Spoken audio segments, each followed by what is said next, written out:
In this video, I'm going to tell you how to get a LMIA, LMIA, Labor Market Impact Assessment application from Alberta. But keep in mind that in this video, I'm not going to give you some illegal tips, or I'm not going to tell you to pay someone for LMIA, but I'm going to give you the process actually, or rather some technicalities as they could be found on the official canada.ca website. If you want to know about LMIA, then this is your video where you will get all the necessary information. Okay, so first of all, you need to understand that labor market impact assessment application is basically some application that is submitted by your employer, not by an applicant.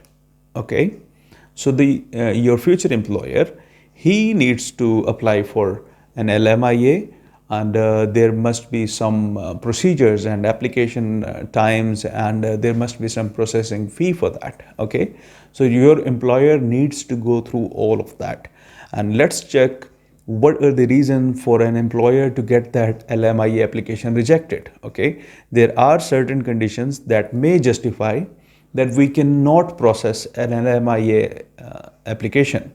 And these conditions include, first of all, regularity authority, that your employer, like if you're an applicant and your future employer is ineligible, then you cannot get an LMIA out of him.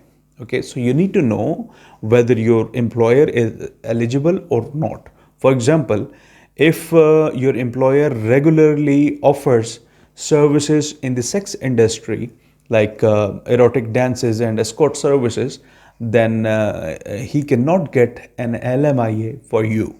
Okay, and secondly, if your employer was found not complying as a result of an employer compliance review, okay, or if your employer has been banned from the TFW program because of non-compliance, obviously, and if your employer is in default of payment of an administrative monetary penalty. So these are a few things that Regularity Authority of Canada obviously checks your employer for. Now this is the second aspect of your employer. Okay, so if your employer is in a region where unemployment rate is above 6%, then he cannot invite people from outside of that place for LMIA. So you need to know, whenever someone is telling you about LMIA, then you need to check that region, that whether unemployment rate, because of the COVID times, the unemployment rates are quite high, and they could be higher than 6%. Okay, and if that region has 6% or higher unemployment rate, and your employer is calling you for a accommodation and food service sector, or for retail trade sector, then this is two conditions combined. And the third condition is that if the knock codes are one of these knock codes, and as you can see here, if all three conditions apply, then your LMIA will be refused. So you need to check these things. Okay, and moreover, low wage positions above the current cap, your LMIA will be refused. Okay, so you cannot go for a low wage position. Okay, and for offering you a handsome wage, obviously that company needs to have a proper documentation, so that they can show that they have the capital and they have a history of paying these salaries, and that is why they are going to ask for an LMIA for you.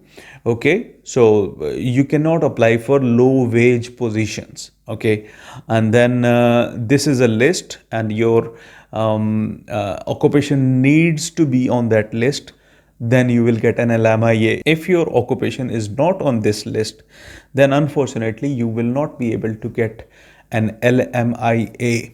Okay, this is canada.ca. You can research well on this page, and you will come to know about it. Okay, there are some exemptions, additional exemptions to the Alberta refusal to process. So for example, you don't your LMIA will be exempt if you are seeking an employee for less than 30 calendar days.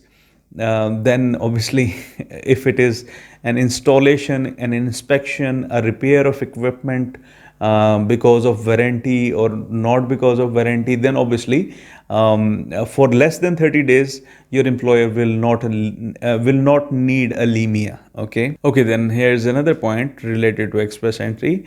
Your LMIA will be exempt from the Alberta refusal to process if it is an express entry application in support of permanent residence or dual intent. And then obviously if you are if your employer is hiring you for an in-home caregiver position, then obviously there are certain requirements that you will need to look for, because these are the circumstances that are mentioned here. So if you're a caregiver at home, then you would need to understand all of this. Okay, so the last point is, if your employer has already submitted an application with fraudulent information in the past 2 years, then obviously your LMIA request will not be processed. So these were the LMIA requirements for Alberta, because many people were asking me how to get LMIA for Alberta or for any PNP program, and I never endorse getting an LMIA because this is mostly scam. But obviously some people get an LMIA, so therefore there was a dire need of making this video and telling you guys about it, so that there are no future ambiguities for you. The bottom line is, if your employer is offering you that he will get you an LMIA, then obviously these are the things that you need to look out for, especially if you're applying for Alberta.